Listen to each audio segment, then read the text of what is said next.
반가 안녕하세요. 박용덕입니다. 2023년 제34회 공인중개사 시험 대비 여단아 200문제입니다. 여기서 다 나온다. 여기에 있는 문제만 정확하게 여러분들이 숙지하면 충분히 고득점 가능할 것입니다. 자, 11번 문제 보겠습니다. 등록의 결격 사유에 해당하지 않는 자는 했는데 정답은 바로 보이죠. 1번입니다. 선고유예, 기소유예는 결격사유 아닙니다. 선고유예, 기소유예는 결격사유 아니고요. 집행유예의 경우에는 유예기간 경과 후 2년간 결격사유죠. 2023년 개정됐습니다. 집행유예는 유예기간 경과 후 2년간 결격사유에 해당되는 것으로 개정됐으니까 주의를 하시고요. 피성년 후견인, 피한정 후견인은 후견 종료 심판을 받아야 벗어납니다. 결격사유입니다. 그 다음에 파산 선고받으면 복권이 되어야 결격사유에서 벗어납니다. 복권 안 됐으니까 결격사유고요. 집행유예 경과 후 2년간 결격사유에 해당되고요. 특별 사면 받으면 3년 지나야 결격사유에서 벗어납니다. 따라서 1번 선고유예, 기소유예는 결격사유에 해당하지 않는다. 자, 다음은 12번입니다. 인장 등록에 대해서 틀린 것입니다. 법인의 경우 법인 대표자 자연인 인장을 등록하는 게 아니고 대표자 자연인 인장을 등록하는 게 아니라 상업등기규칙에 의해서 신고한 법인의 인장을 등록해야 됩니다. 그래서 1번이 틀렸습니다. 2번 인장 등록은 전자문서도 가능하고 방문해서 하는 것도 가능합니다. 소속공개사 인장 등록 위반하면 자격정지, 개업공개사는 업무정지 사유고요.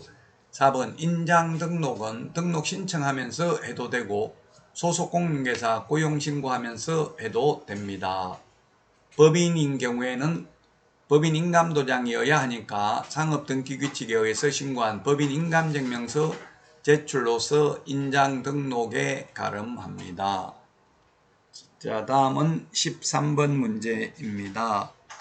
청문에 대해서 청문을 실시하지 않는 것을 했는데 청문은 자격 취소, 등록 취소, 거래정보사업자 지정 취소, 취소 3개만 청문을 합니다. 취소 3개만. 자, 그래서 1번 이중 등록하면 절대적 취소니까 청문을 해야 되고요.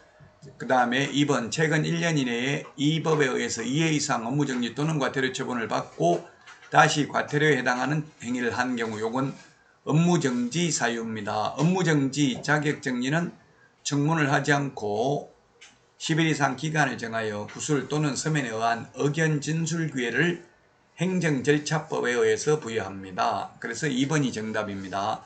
공인중개사법에는 의견 진술 기회를 부여하는 절차에 관해서는 나와 있지 않습니다. 3번 부정한 방법으로 등록하면 절대적 취소고요. 4번 대여한 경우도 절대적 취소입니다. 5번에 최근 1년 이내에 2회 이상 업무정지 처분받고 다시 업무정지에 해당되는 위반 행위를 한 경우도 절대적 취소, 자격 취소, 등록 취소, 지정 취소 3개만 청문을 실시하고 업무정지, 자격정지 할 때는 청문을 하지 않는다는 점을 주의하셔야 되겠습니다. 자, 다음은 14번 문제 보도록 하겠습니다. 틀린 것입니다. 틀린 것. 이렇게 틀린 건지 옳은 건지를 잘 보셔야 되겠죠. 금고 이상 집행유예인 경우 유예기간 만료된 날로부터 2년이 지나지 아니한 자는 결격사유다. 이게 2023년 34회 시험 때 개정된 내용입니다. 올해 개정된 내용입니다. 이 문제 중요하죠. 올해 개정됐으니까. 물론 안 나올 수도 있지만 출제될 수도 있으니까 꼭 숙지는 해야 되겠죠. 개업공개사가 고용할 수 있는 보조원의 숫자는 개공, 소공을 합한 숫자의 5배수를 초과해서는 아니 된다. 그럼 사장님 혼자 있으면 5명 고용할 수 있고 소속공개사 1명 더 있다면 10명까지는 고용할 수 있는 거죠. 보조원을. 자, 그 다음에 3번 보조원은 현장 안내 등 중개물을 보조하는 경우 의뢰인에게 본인이 중개 보조원이라는 사실을 미리 알려야 됩니다. 고지해야 됩니다.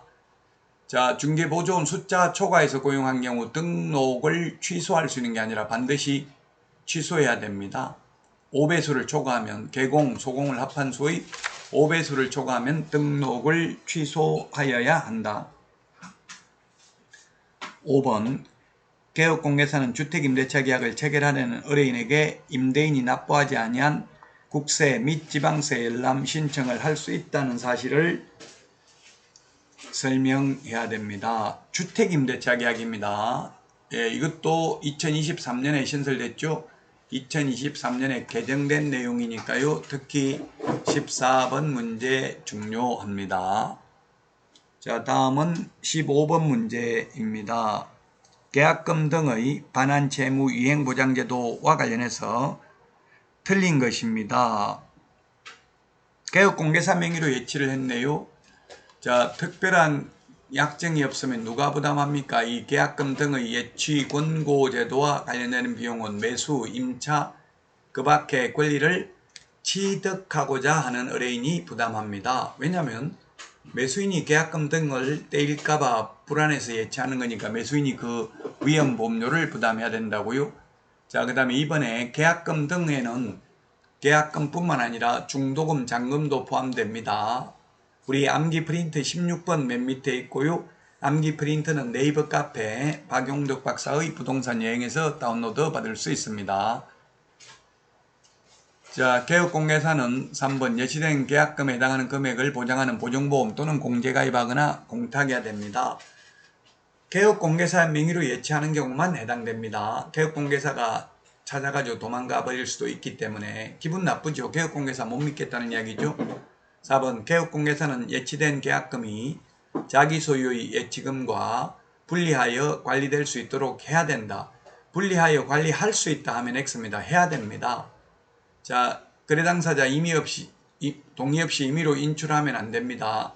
이런 계약금 등의 예치 권고 제도를 위반하면 그 밖에 이 법 또는 이 법에 의한 명령 위반하는 것으로 보아서 기타 등등에 해당되어 업무정지 처분할 수 있습니다.